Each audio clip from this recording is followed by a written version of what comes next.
Luke 11:37-54. So, wow, like, I don't know if it's this translation or something, but it seemed like when I read this passage this time, it seemed very heavy to me. Like, Jesus is like putting all these woes on the Pharisees, and then he turns the lawyer jump in, and then he turned and woe the like made a lot of like woes statement about the lawyers, and then it, like and it all started just because a Pharisee asked him to have lunch with him, like asked Jesus to have lunch with him. He agreed. He went and he reclined at the table, but then he Jesus did not ceremonially wash before the meal. So it's just, oh, you need to wash your hands, maybe go through a certain ritual before you eat, but Jesus didn't do it. And so the Pharisee was just kind of surprised. And then God, like the Lord, like he just like spill like just like harsh stuff on the Pharisee, like how they're clean on the outside but inside they're dirty.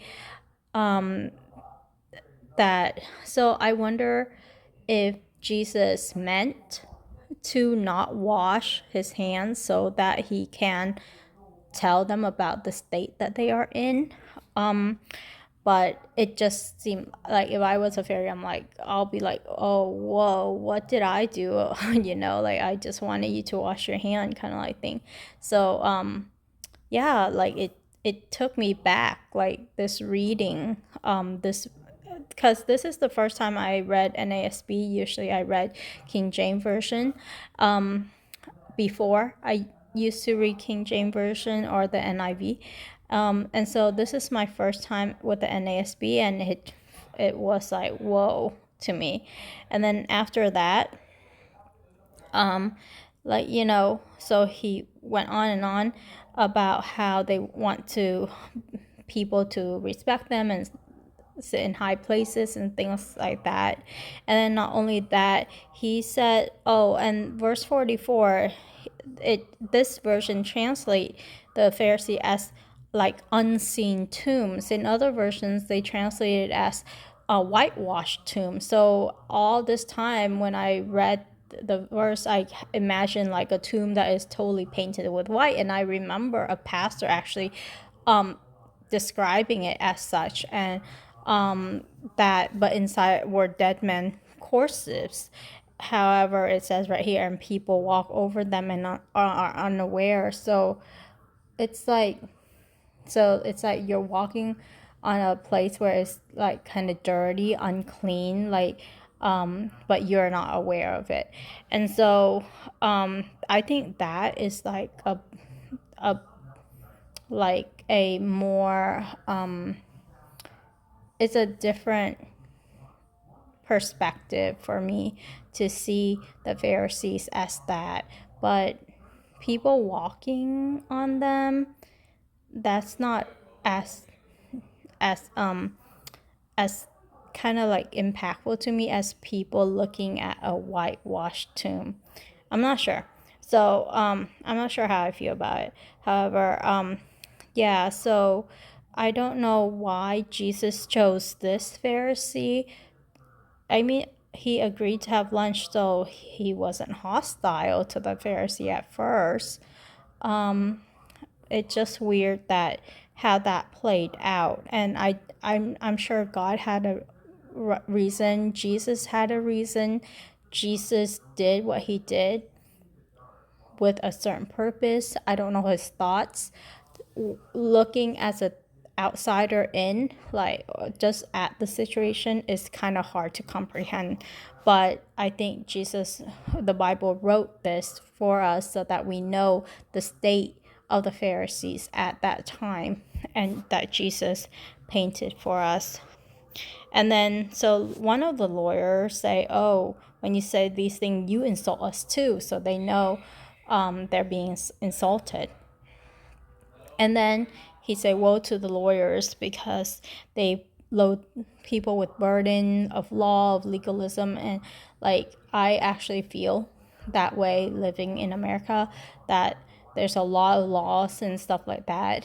And it's like people find loophole and then they make a law to fix the loophole, or it's like too much. If you understand the spirit of the law, and if people live under the spirit of the law, especially the golden rule, which is love God and love others, then the world wouldn't have to have this many laws and regulations and trials and like just waste a lot of money on these legal proceeding. And some of the cases are like frivolous, and sometimes the victim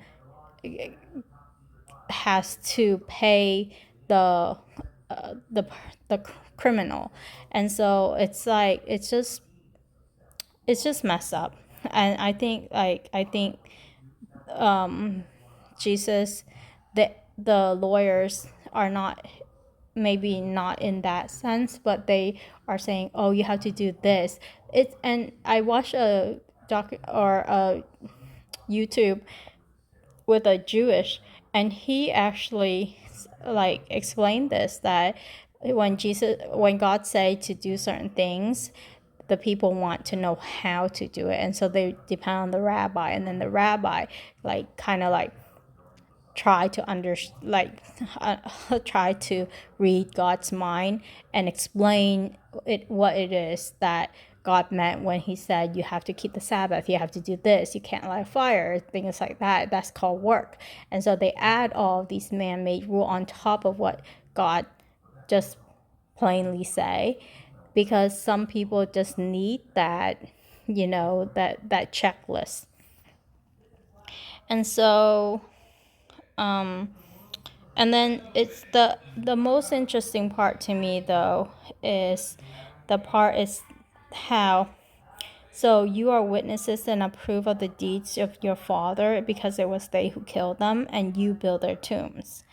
And for this reason, that blood that the blood of all the prophets shed since the foundation of the world may be charged against this generation. And so again, I wonder, what does this generation mean? How long is this generation that Jesus is talking about? From the blood of Abel, and it will be charged against this generation. And I think that's why Jesus said came at this time, because the charges are being done at this generation. And I feel like, I don't understand what I mean, but for me, I feel like we are still in the generation that Jesus is talking about.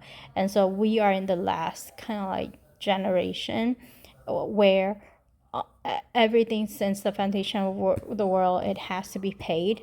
And so Jesus came, paid, so he paid about the blood of everyone who has ever lived since the foundation of the world, and everyone who's going to be born in this generation, who's gonna grow up and stuff like that. And then he will he already paid for it, and everyone who will live but is still considered this generation, I think. I'm not sure, but so he paid for it all. The charges was made. He paid the bill on time. I guess that's what I was thinking. And then he then saying that the lawyers there present with him, they will not enter, I think, the kingdom of God. That's what he meant. And then they also hindered those who were entering. So the key word here is hindered. I think God doesn't want anyone to perish, so he can work around any hindrance, but there was still a hindrance. And then the scribe and Pharisee began to be very hostile to him. I guess kind of like I would expect that, because he was kind of hostile to them. And then, but then they continued to talk to him, it seems. They continued to interrogate him. And he responded.